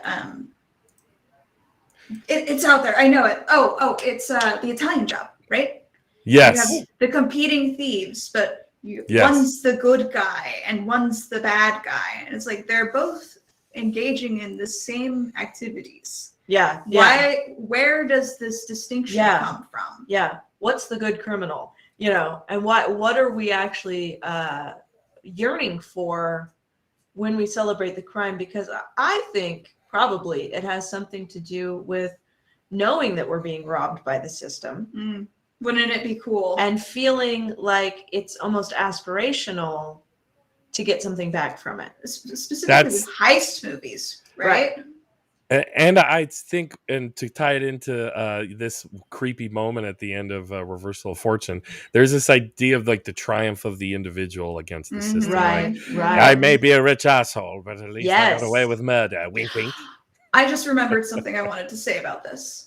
Cool. When in that last scene where Dershowitz shows up to the mansion and is like, "You're gonna win if this goes back to trial." Yeah. And the new mistress is saying, "Oh, that's nice. We'll get your $1 million bond back." I'm thinking, why didn't he just leave the country and go somewhere where they don't extradite? Yeah, like if you're paying $1 million bond, like a gentleman. Yeah. Roman Polanski did it. Oh no, I wouldn't be caught dead. Yeah. Oh my gosh. If you're so concerned about not going to prison, just insure it, my dude. Yeah. You've got the money. Egos of the rich and famous. You never know what they're gonna do. My goodness. So, as for me right now, I'm the only one not frozen on the page. I don't know how it is for everybody else, but I can hear Amy and Amanda. It's been a lot of fun talking about this. Is there any last thoughts we'd like to impart with here as we talk about as we end this broadcast about Reversal of Fortune? Why was it named that? Because that's what his book was called. Yeah, but why was it named that?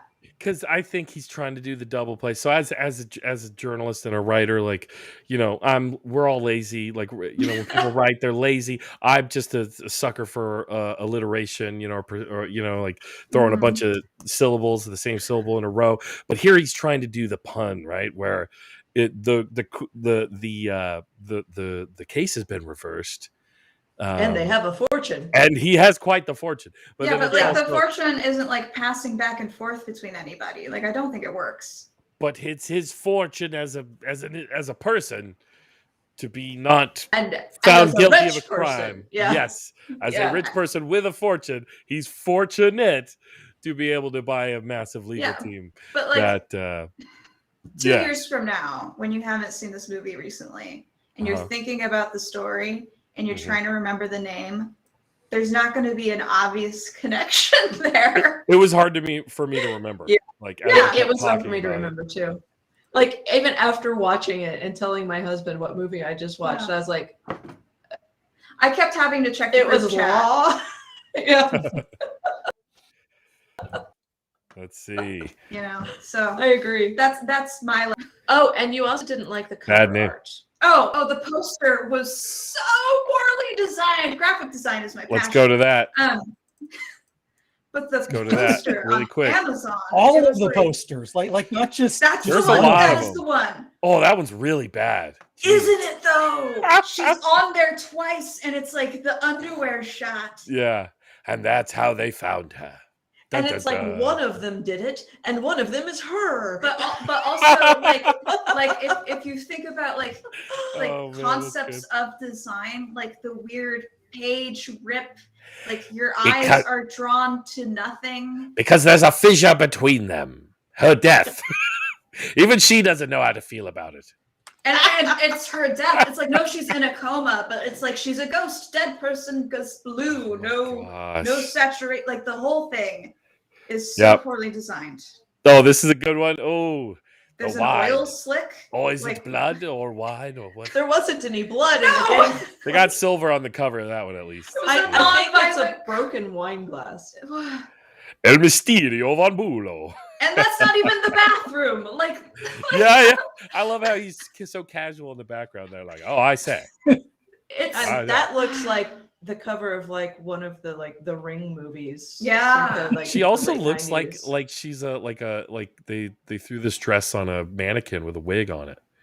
Like it's just too like her arms aren't. I don't know. It's a drawing or something. It's just weird.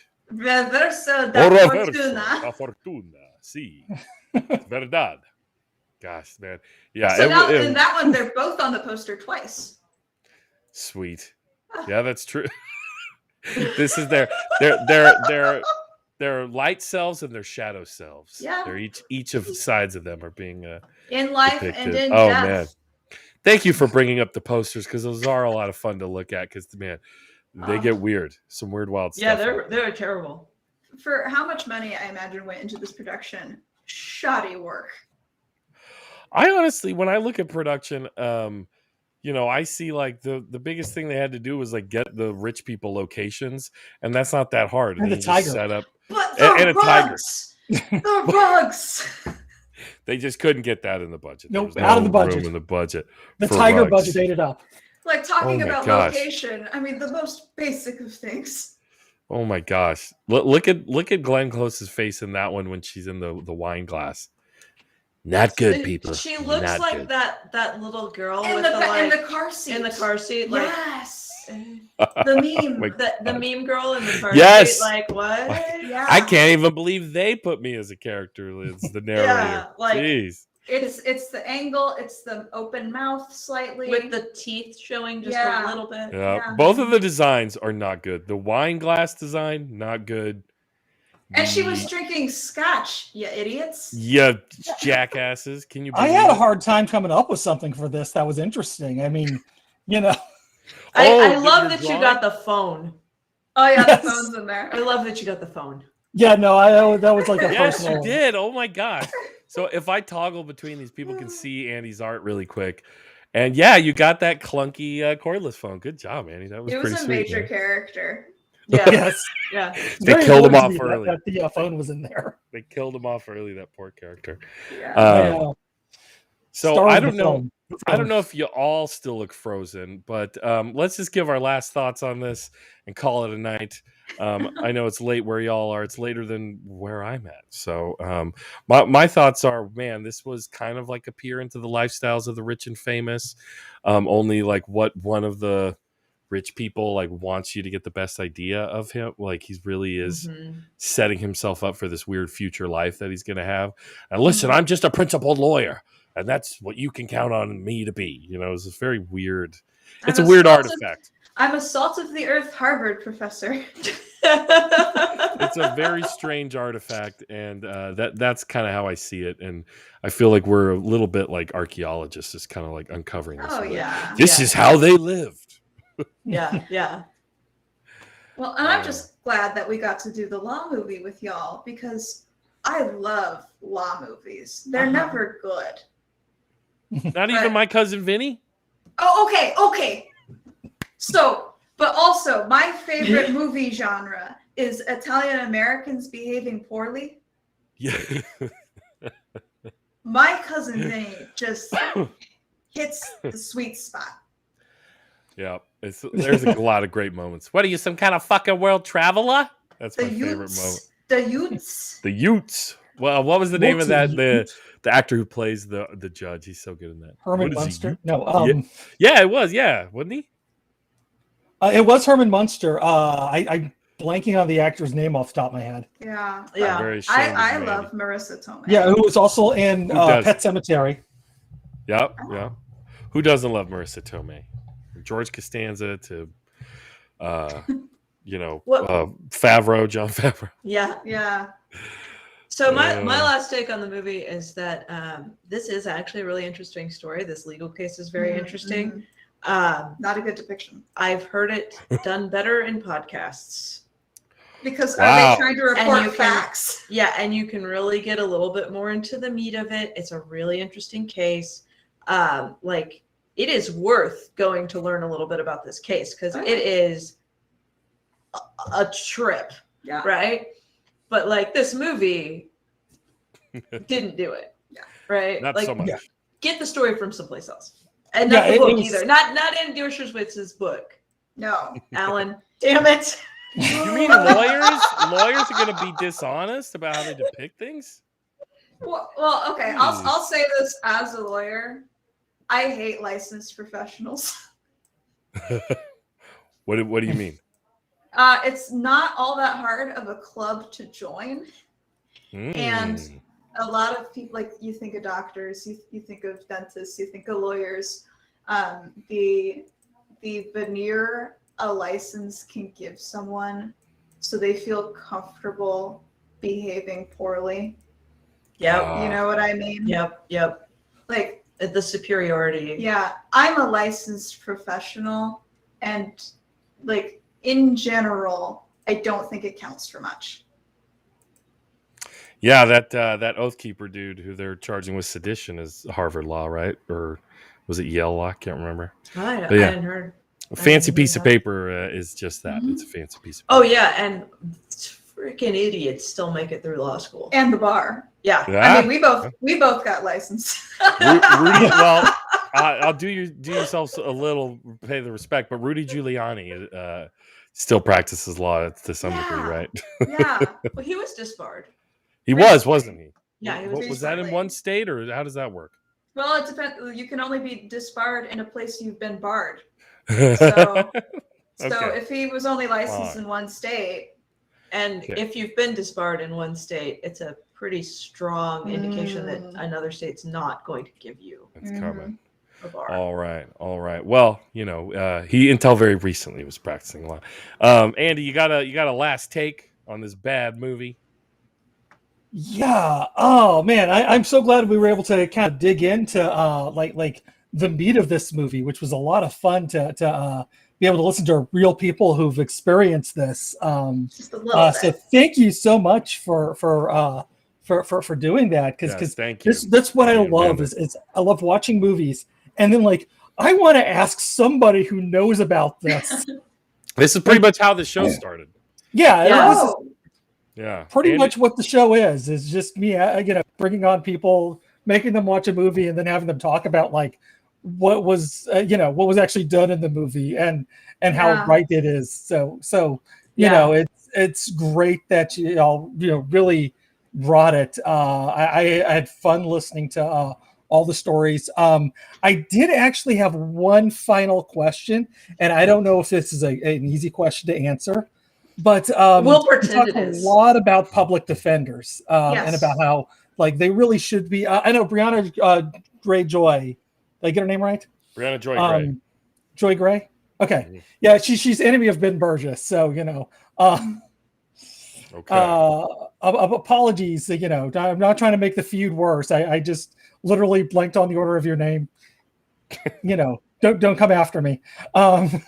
But anyways, she's on her show a lot talking about how how public defenders need to be like we really should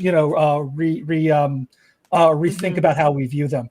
But not a lot said about prosecutors, which I mean always seems to be like the worst people in the world are prosecutors. Like Kamala Harris is the first one that kind of springs to mind. But there's just so many. She's not the worst example of a prosecutor. No, she's not even.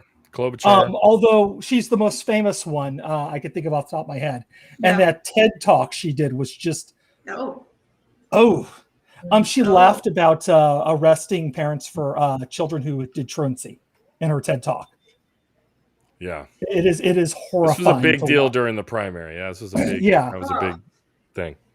I'm making that kid in the car seat face now. Yeah.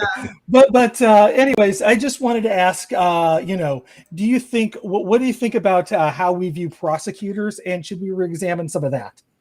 Yes. 30 seconds, go. Yeah. No, we need parity between prosecution Yes. and public defense budget.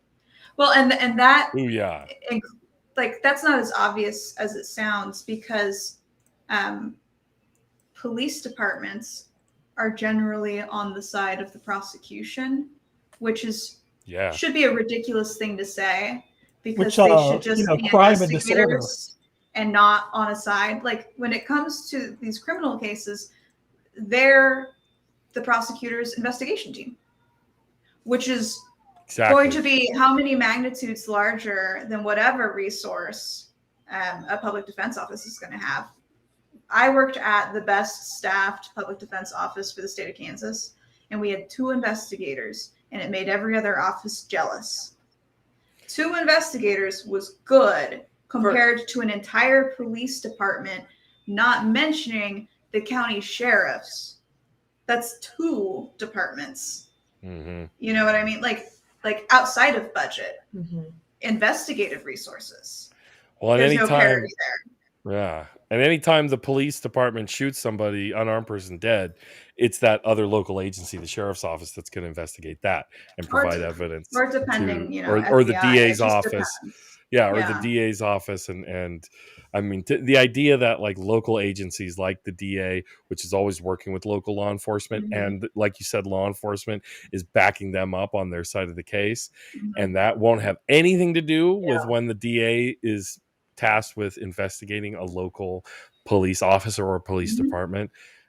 You know, it's just naive. And you're thinking about it, like, an officer will take it personally if a defense attorney is questioning their actions and their skills and things. And if you're a defense attorney trying to build rapport with your clients so you can represent them effectively, so they feel comfortable talking about their case and their priorities and their life with you, you can't have a thin blue line wreath on your office door like a county prosecutor can. Yeah. You know? And which I've seen. Like, so prosecutors, by the very nature of their office, will have a much better relationship with your local police force than any defense attorney could, unless that defense attorney's crooked and doing a bad job. Yeah. And talking about like people who are prosecutors, the system as it's set up today deliberately funnels people into the prosecutor's office.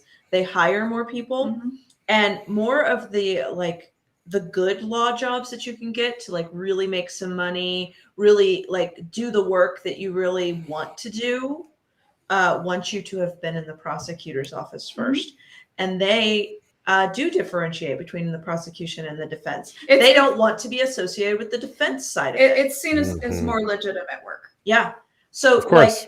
like if you want to have a legal career, if you want to actually be smart with your credentials to build a really successful legal career, you're going to be funneled into the prosecutor's office.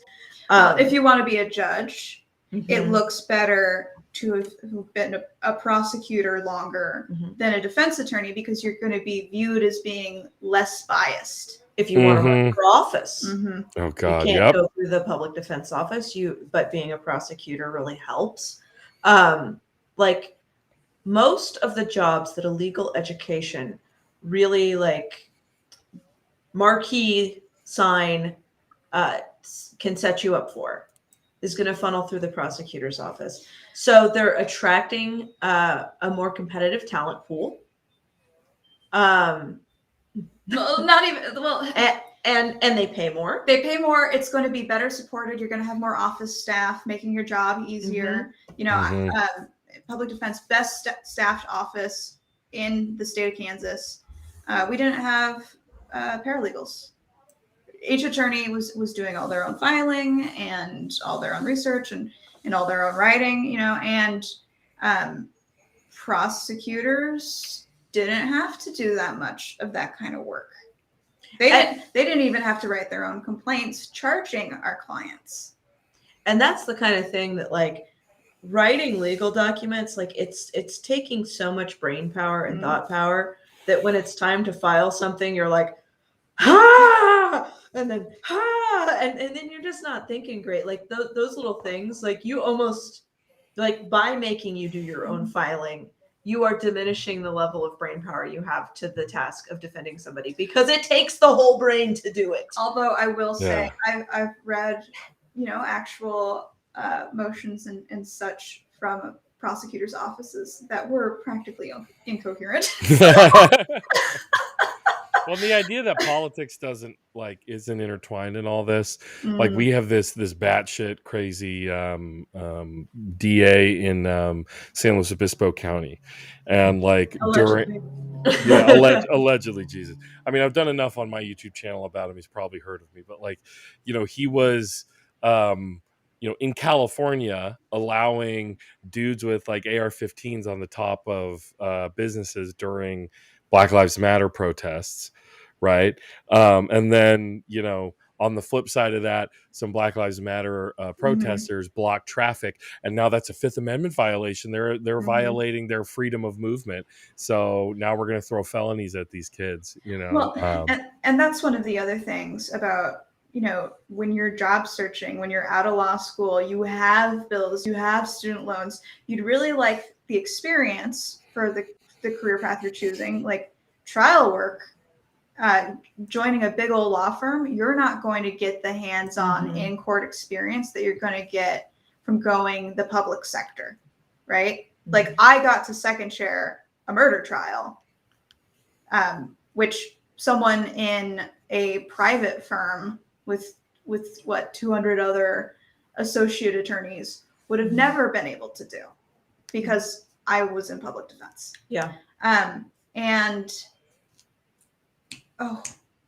what was I going to say? It was going to be really cool, really important. Something about discretion.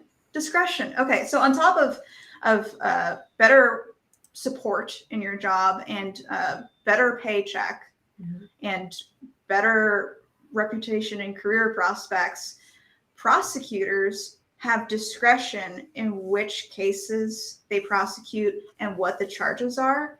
And public defense, you are assigned to a case. You do not get to pick your clients. That's why you're defending murderers and molesters and everybody else. Yeah. And people can make you the unpopular villain, because it's literally your job is to take this case. Yeah. But prosecutors get to decide their caseload. Exactly. Yeah. And what kind? Just want to say too, like, the defense is constitutionally required, and I don't think we've addressed that at all. Well, it was a real big issue when the pandemic started, because I'm sure other states did this, but the state of Kansas suspended statute of limitations. Not statute of limitations. Speedy trial.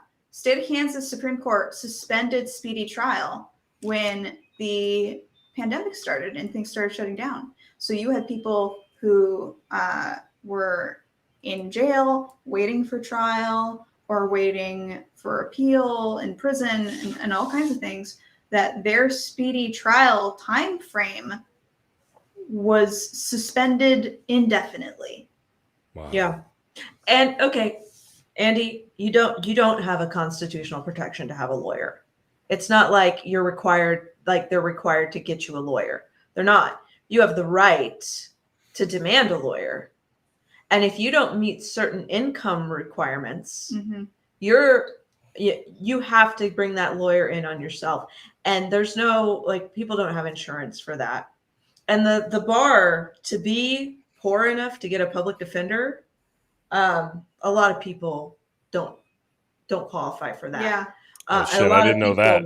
Yeah, a lot of people will be going bankrupt on having to hire their own attorneys. And that's, when you fill out your financial form to see whether or not the judge is even going to think about giving you a public defender, it's list your assets that you could sell to hire an attorney. Mm-hmm. Jesus. Yeah. So and some countries do require a defense attorney to be assigned with a prosecutor on every case automatically, regardless of income level. I assume you can probably hire your own counsel if you want to and you have the money. Yeah. But that is not what we have. We have rights, and rights don't mean crap. No, they don't. Like your rights are whatever the Supreme Court thinks it is today. Yeah. That's a chilling prospect. Yeah. What we need is the government to have obligations. Right? Yeah. Like, I don't think I would be able to hire an attorney. Yeah, I don't think I would be able to hire But an I attorney also wouldn't either. qualify for a public defender. Right.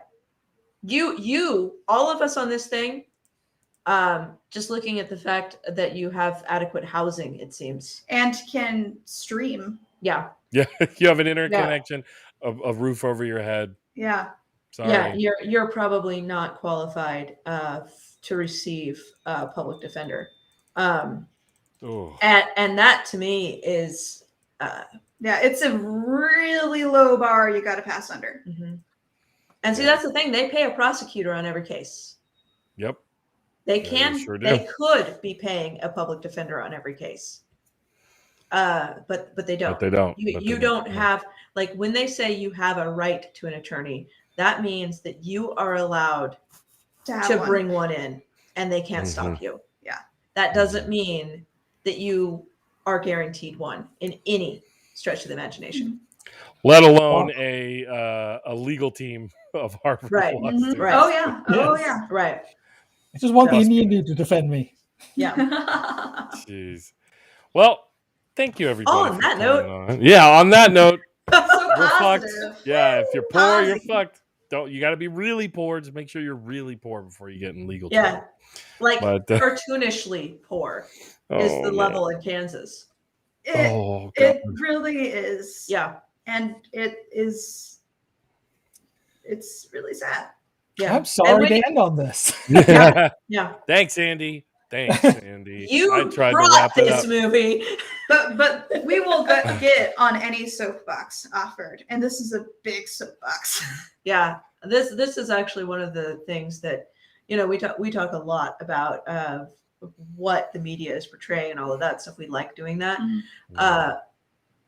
but actual justice, we don't have it. No, we could. We know how to get it. We just don't have the will to make it happen. And it's something even on the left, I think they miss a lot because you want to talk about, well, prosecutors like Kamala, I can't even say her name. Kamala. You know, right. I wouldn't actually have a problem with prosecution existing, right? If they were met by an equally funded defense team and it wasn't disproportionately aimed at poor people. There you go. There you go. You know, but you wait. That's not overthrowing capitalism, though. Sounds like you're a fucking sellout. I know. Like I'm a. You want to tweak the system, you shit lib. I did sell out. I'm no longer doing public defense. Yeah, because it was hard. It was hard, and it did not Well, pay. If you ask Klaus von Bülow, you'd ask him, "Hey, Klaus von Bülow, is it possible to, with a ton of money, get away with murder?" And he'd say, "You have no idea." Yes. Well, thanks again, ladies. Amy Bell and Amanda Feriante, hosts of These Are Bad Movies. Go check that out, folks. Go give it a sub, give it a follow. If you're watching now live, all one of you, or if you're tuning in later, we appreciate you coming on and talking about this very odd, strange, but nevertheless legally themed movie. Yes. Thank you for having us. having That was us. a lot of fun. Good. You bet. Good. Had a great time. Had a great time. Yeah. Andy, you got anything else to add? You want to take another I'm 20-minute afraid question? that we're going to go into another 20-minute spiral of depression. You picked Alan Dershowitz. And there's our band name. So, Spiral of Depression. 20-minute spiral of depression. It's okay. I will choose a When movie we were about young journalism. I'll choose a movie about journalism next, and I'll bring on some journalists, and it'll be even more depressing than this, I assume. We have the highest rates of substance abuse and suicide and mental health issues for a profession. Lawyers? Yeah. All right, you got us beat. But journalists love to drink. I'm like the only journalist who doesn't drink. God. But They get you drunk in school, in law school. Oh, yeah. Our orientation, they had this was a pub crawl. Oh my God! After I want to go to law school. having Respect. a serious presentation on alcoholism rates, and then an announcement: there will be a keg. Yeah. Oh my God! Oh my God! That's crazy. That's amazing. The school technically doesn't have the budget for it, but all the professors will just shell up. Yeah. Oh my God! So here's something to remember about. You weed out the week. Yeah. Here's something to remember about the professors at law school. They're also lawyers. Yeah. So lower your expectations. Well, there you go. Andy, do we have any episodes we want to tease? Yeah, I know. There's always the Wolf Lawyer 2 on the horizon. I don't know when that's coming, but we don't know. We don't really have one set down yet, do we? No, we're gonna talk about that because also, love to have Ben Burgess on to discuss God's Not Dead. Yeah, that's gonna be crazy. Oh dear. What about does These Are Bad Movies have any episodes coming up for folks? Or recently released? Tomb Raider coming out. out. Tomb Raider's going to be coming out this weekend. I love that movie. Which Tomb Raider? The first. Yeah. Of course. Come on. Angelina. Come on. Come on, Andy. You know this. And I was assuming, but I was kind of. There's a small part of me that Ashley Wood might get shout out because she did the beautiful Tomb Raider comic based on the recent film. So and she's an amazing talent. I always love seeing her artwork. So but it's okay. It's okay. Angelina Jolie didn't have a good comic book adaptation. Well, all right. Well, it's a bad movie. Yeah. But the music video is terrible. Yeah. Yeah. All right. Well, thanks again to Amy and Amanda for being with us. Andy, not to be confused with Andy Dershowitz. Sorry. We will have a great night. So sorry. That was awesome. That was a treat. So everybody have a good night, and we'll see y'all next time. All right. On Bad Takes. Bye. Thanks, everybody.